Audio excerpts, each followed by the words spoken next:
think we had a 6-hour meeting where I realized he was considering me for this role of Freddie Mercury. And I mean, I'd been around the block enough in Hollywood to know that things like this can come and go in a moment's notice, and people can often say one thing and you don't necessarily, you can't hold them to it because it's the nature of the business.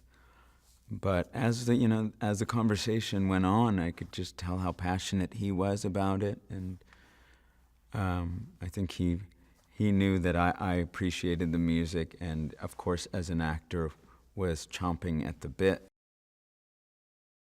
I don't think I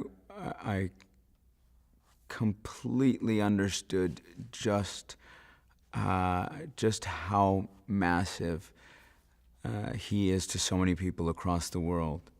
I mean, their fan base it's massive.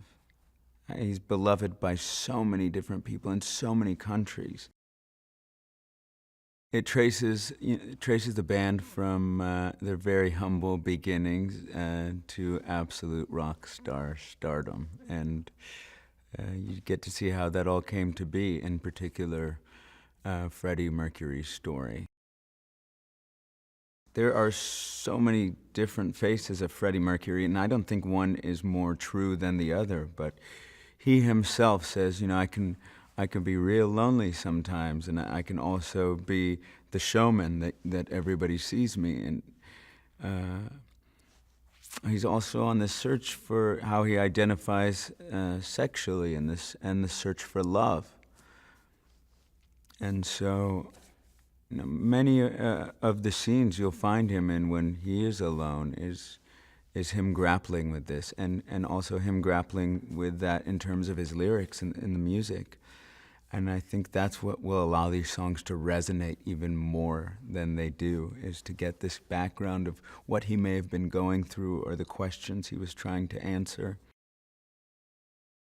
One thing about Freddie Mercury that's absolutely undeniable is his magnetism.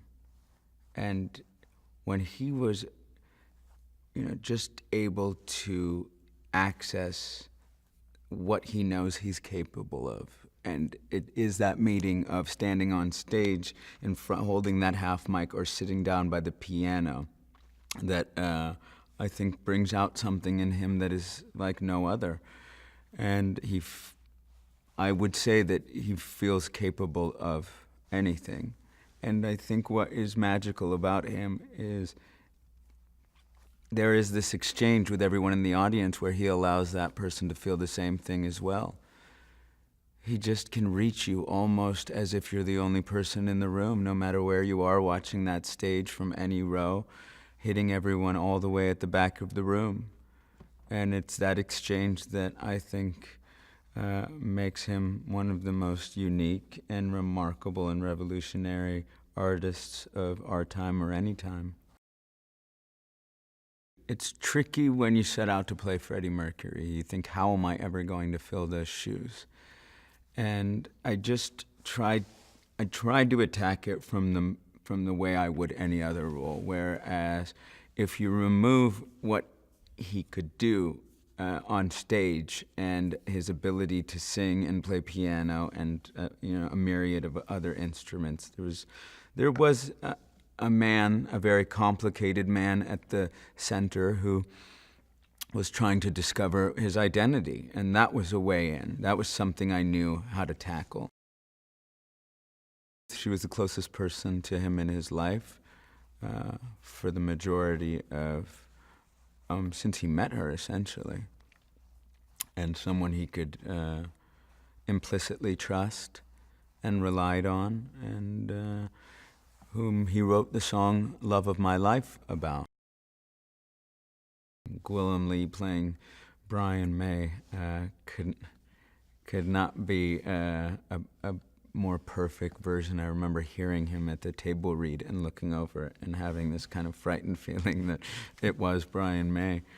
Really, I think I may have stopped reading my lines as Freddie Mercury at the table read because I was so astonished how well he was capturing him.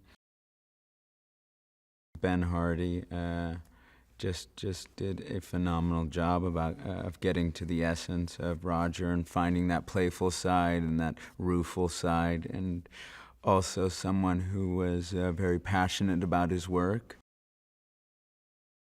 He and I were very supportive of one another, and Freddie and Deaky were very close as well and looked after one another. So Joe did an incredible job capturing him, and that's also not a very easy accent to tackle. But I mean, those boys they had them, and not as mimics, but they did the same amount of work that I did.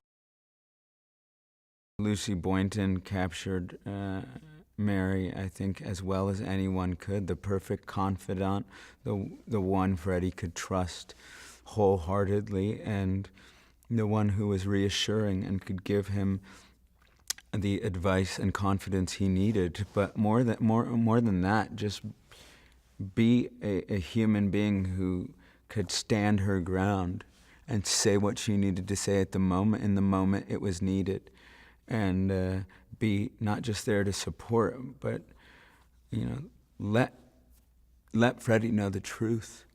And so one could argue that she is the heart of this movie, and she is what keeps everything together and motivated and allows Freddie to discover that sense of self. I hope that when people leave the theater, they are filled with all the confidence that they own inside, that Freddie was able to discover and own, and that they are as inspired by Queen's story and Freddie's story as I am. I hope that they can sing as loudly as he can and own every truth of theirs and not feel like they have to hide anything, but that they can just be and enjoy exactly who they were meant to be.